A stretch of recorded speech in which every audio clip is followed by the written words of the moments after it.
Rabbil alamin. Al-alamin kita semua tahu, segala sesuatu selain Allah itu namanya jagat raya. Alam semesta. Selain Allah, makhluk itu adalah jagat raya. Qayyumis samawati wal aradin. Allah yang al-qaim, yang mengurus sendiri 7 lapis langit dan bumi.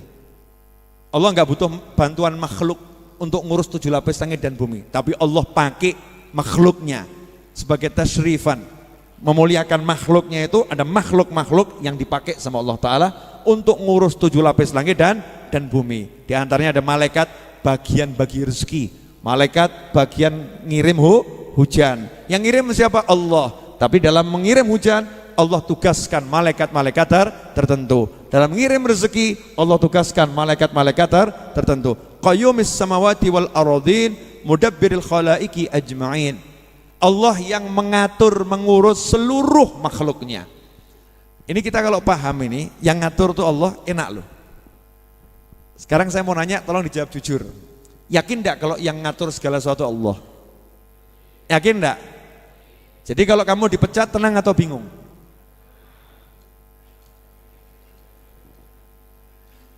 Kamu sudah berjuang, kerja sebaik mungkin, usaha sebaik mungkin, syariat sudah dijalankan, zikir wirid tidak pernah ditinggalkan.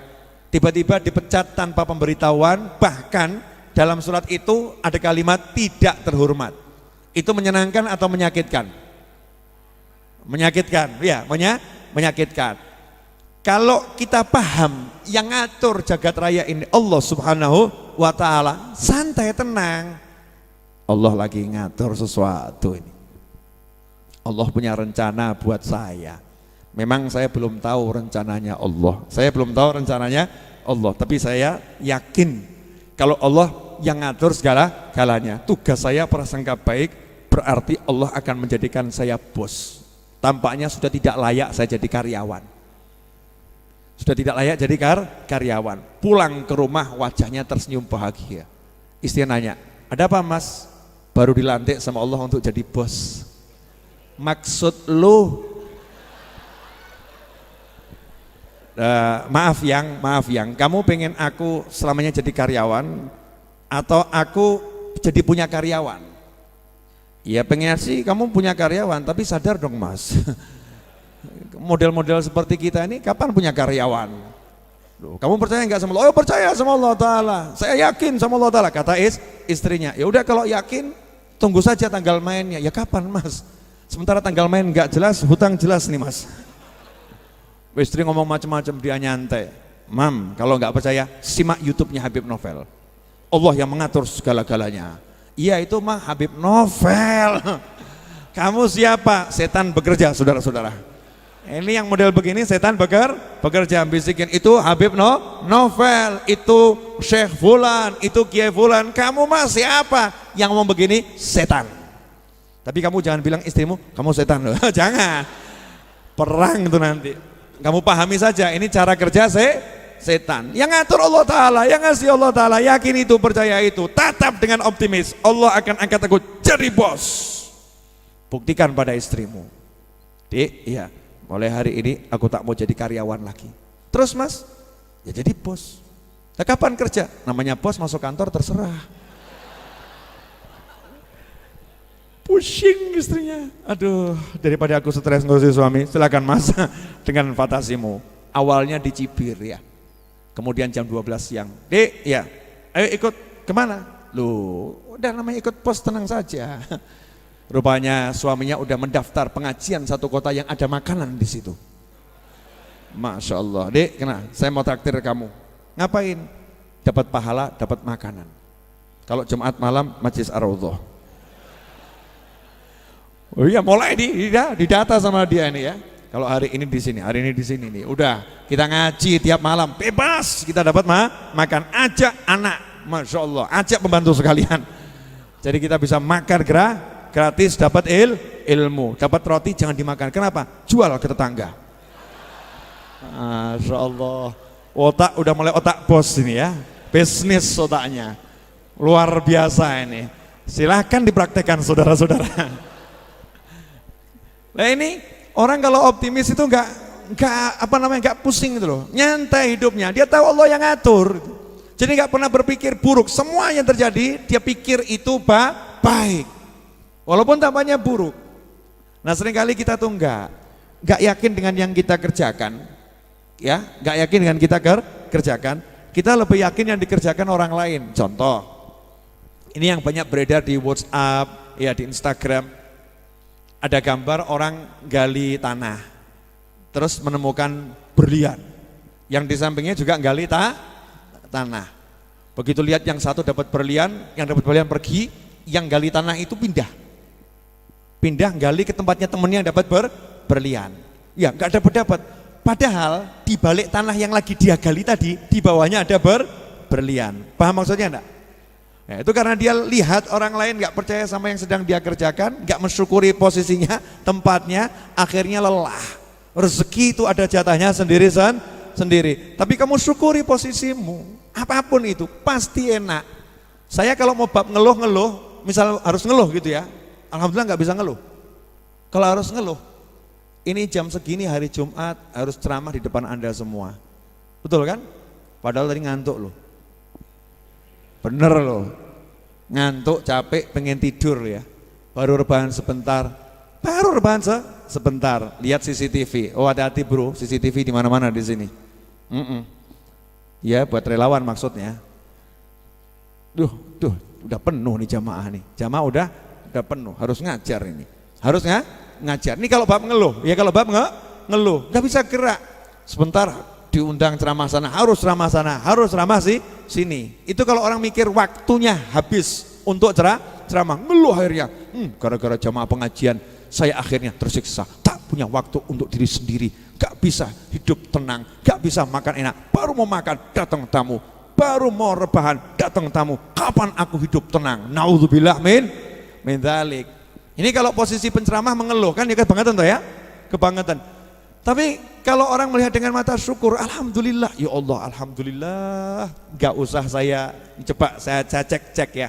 Jakarta, yang dari Jakarta ada di sini, angkat tangan coba Jakarta. Tuh ya, Bali. Nah tuh pojok ada dari Bali itu ya. Bandung. Ah tuh ada Mas Riza dari Bandung, orangnya di belakang kelihatannya ya. Yang di TV juga angkat tangan tuh, nggak kelihatan ya. Oke. Yang dari Sukarjo, ya, Boyolali, Klaten, Wonogiri, Ponorogo. Oh ada jin kelihatannya. Loh kamu nggak lihat, saya nggak lihat, cuman kira-kira atau ya nggak percaya, buktikan sendiri gitu ya. Ya Surabaya, di Surabaya. Mana lagi nih? Semarang, Surabaya, Semarang. Tuh, masya Allah kan dari mana-mana banyak. Coba kalau malam ini saya disuruh pergi ke Surabaya, saya disuruh pergi ke Jakarta, saya disuruh pergi ke Bali, saya disuruh pergi ke Semarang, saya disuruh pergi Wonogiri, Sragen, Boyolali untuk ceramah. Bisa nggak? Nggak bisa. Saya suruh datang ke rumah Anda satu persatu. Kewajiban nyampaikan ilmu, datangin satu persatu rumah orang, ketuk rumah orang. Assalamualaikum mas, iya jangan nonton TV mas, yuk ngaji sama saya mas. Perang saudara-saudara. Stres ini, kesian nih, Habib Novel stres. Betul kan? Alhamdulillah Allah Ta'ala mengumpulkan Anda di sini, dibuat gampang. Ke tempat Habib Novel, ayo ke Masjid Ar-Raudhah. Udah pokoknya ngaji di sana, datang ke sini. Saya tinggal turun dari tangga atas, duduk di sini, disiapkan kopi, pegang mic, didengarkan orang sekian banyak, belum lagi yang di dunia maya, kemudian panen pahala. Kurang ajar bener kan ya? Alhamdulillah, ini kan anugerah yang luar biasa, nikmat. Makanya kalau kita lihat dari sisi nikmat, itu selalu nikmat. Kalau mau lihatnya nggak enak, apapun sisinya pasti nggak enak. Bu, punya suami ganteng kaya raya, nikmat atau azab? Bu, ibu, punya suami ganteng kaya raya, nikmat atau azab?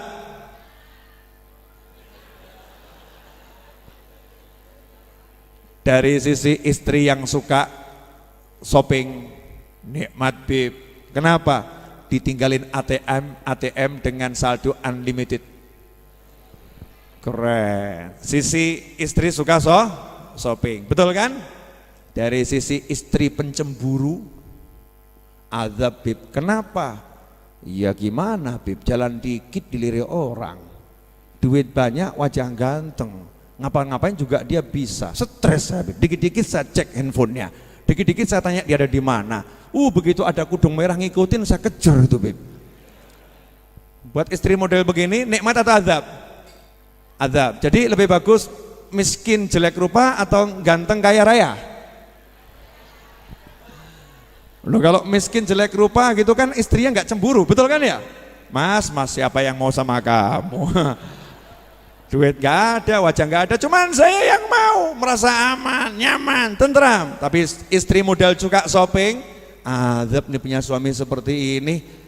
Tempe aja nggak dapat, tahu nggak dapat, tiap hari cuma lombok diiris kasih nasi. Aduh, ya Allah, Allahumma perubahan. Istrinya doanya seperti itu. Ini setiap sisi kalau dilihat ada sisi positif, ada negatif. Lah kita mau pilih yang mana? Pilih jadi orang yang berduka, sedih, ya tersiksa, atau orang yang bahagia, ketawa, nikmat, yaitu dengan alhamdulillah. Cari sisi positifnya, mesti bersyukur, nggak mungkin enggak, tidak mungkin tidak, pasti akan bersyukur pada Allah Subhanahu wa ta'ala. Dan saya orang yang sangat bersyukur sama Allah ta'ala dikasih Anda semua, dikasih hadiah punya teman-teman yang seperti Anda. Kok yo mau datang ke sini? Ya kan? Kok mau datang ke sini? Dan Anda harusnya bersyukur juga. Kok yo mau Habib Novel duduk ngajar di sini nggak pergi ke mall? Gitu loh ya. Saling mensyukuri kan, alhamdulillah. Allah kasih kemudahan semuanya. Siapa yang ngasih? Allah Subhanahu wa ta'ala. Di situ nanti kita akan pegang peran kita.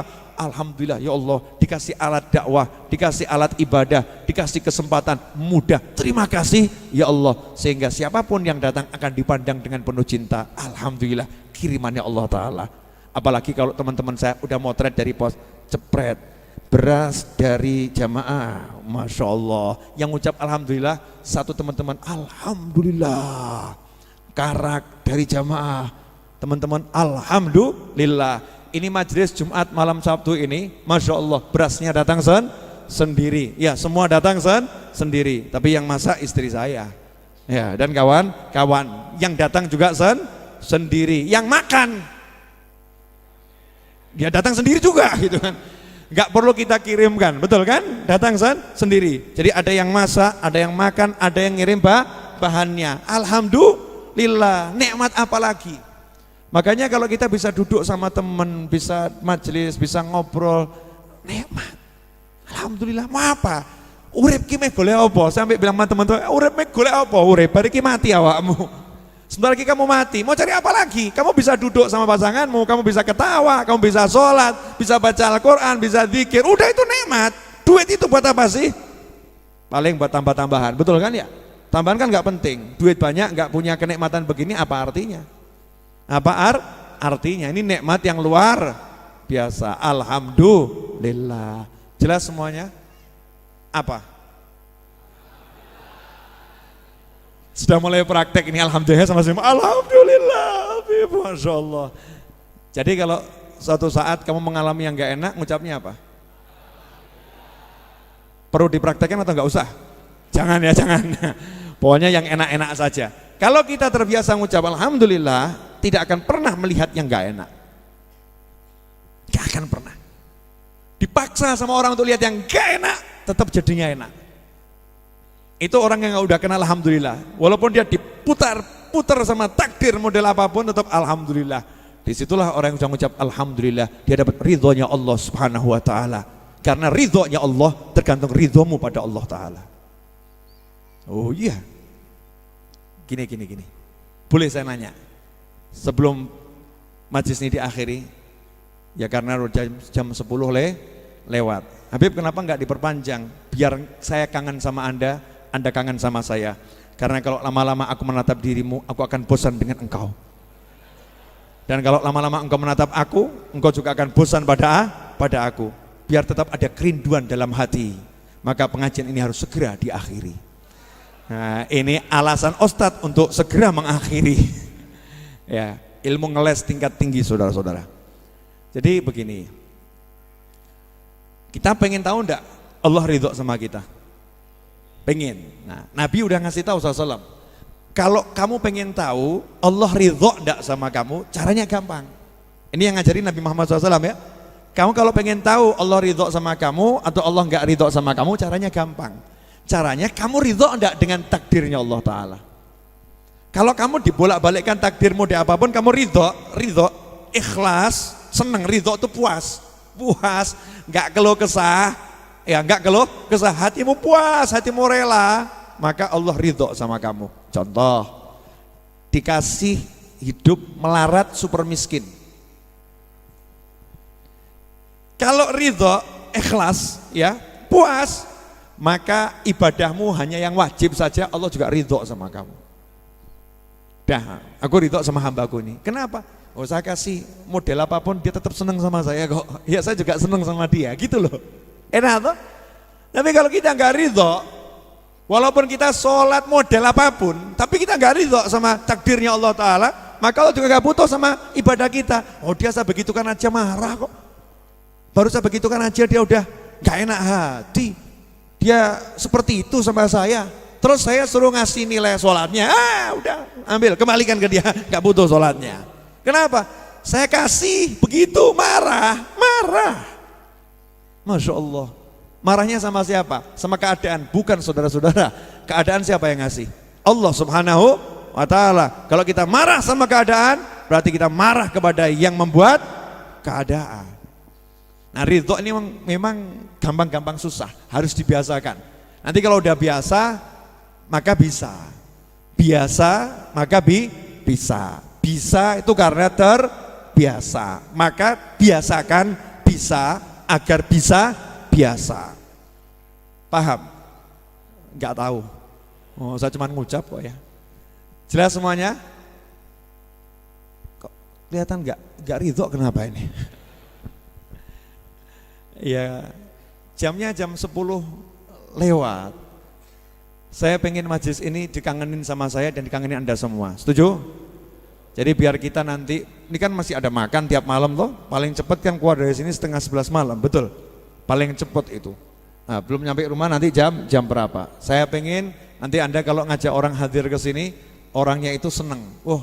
Majelisnya jam 8 mulai dari urutan baca yasinnya, sholawatnya. Jam 10 udah selesai, kemudian makan ya. Oh, asik gitu enak. Saya mau datang lagi. Ternyata ngajak orang semakin banyak. Terakhir dijanjikan, selesai majelis ada makan. Ternyata dia nggak dapat. Mana katanya majelis ada makan? Wah, nasibmu Mas yang ridho. Ikhwani rahimakumullah. Jazakumullah khairan. Saya terima kasih banyak. Ya, terima kasih banyak karena sudah mau hadir di majelis ini. Dan untuk pemirsa dimanapun Anda berada, jazakumullah khairan, terima kasih banyak sudah mau menonton tayangan majelis ini. Ya, tanpa Anda yang menonton dan tanpa Anda yang hadir, majelis ini seperti nggak ada. Walaupun ada, tapi seperti nggak ada. Adanya majelis ini karena adanya yang belajar dan mengajar. Karena adanya orang-orang yang mau saling berbagi waktu. Ya, berbagi waktu untuk siapa? Untuk dekatkan diri pada Allah Ta'ala, untuk kenal sama Allah Subhanahu wa Ta'ala. Maka kita harus saling berterima kasih. Terima kasih pada siapapun. Anda kalau datang sendiri nggak ada yang lain, nggak enak toh ya, betul ya? Sendiri toh, yang lain kemana? Nggak tahu, kan nggak enak toh. Makanya terima kasih sama temennya yang sudah mau hadir, gitu kan? Alhamdulillah dia mau hadir. Itu lama-lama bisa kangen loh. Lama-lama bisa kangen. Sebagai wujud terima kasih, sesuatu yang udah lama tidak kita lakukan, malam hari ini kita lakukan 1 menit saja atau 2 menit saja. Ya, masing-masing serong kanan. Kasih contoh ya. Oke, lanjut. Nah, sip. Ya, buat sepur. Nah, begitu. Paham? Ya. Hujan rintik-rintik. Ya, alhamdulillah. Lanjutkan yang belum paham, ikuti teman-temannya. Hujan rintik-rintik. Alhamdulillah. Ibu-ibu ayo Bu, jangan nonton. Saya komandonya saja, hujan rintik-rintik. Rupanya angin masih sepoi-sepoi, jadi hujannya 2 jam saudara-saudara. Mulai hujan es, batu. Wah, hujan batu ya. Mau boleh kepal boleh begini. Jangan keras-keras nanti pingsan yang di depan. Ayah. Hujan rintik-rintik. Ya. Cuaca terang, angin berbalik.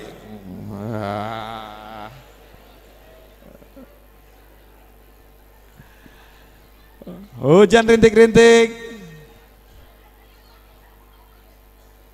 Alhamdulillah, pijet gratis. Alhamdulillah. Biasanya yang bersyukur di akhir nih waktunya lebih lama. Jangan iri dengan rezeki orang lain ya. Hujan es. Wah, Masya Allah. Menyenangkan, Alhamdulillah. Wajah-wajah bahagia tampak walaupun dipukulin saudaranya. Hujan rintik-rintik. Hujannya reda, kembali pada posisi. Alhamdulillah. Seger, melek, lapar. Tak kirain laparnya hilang, ternyata tambah lapar ya. Biasanya habis dipijit tambah lapar. Nah ini cara kita mensyukuri teman kita, biar saling sama temannya bisa berterima kasih. Saya ucapkan jazakumullah khairan katsira. Terima kasih banyak. Mudah-mudahan kita bisa terus belajar dimanapun berada.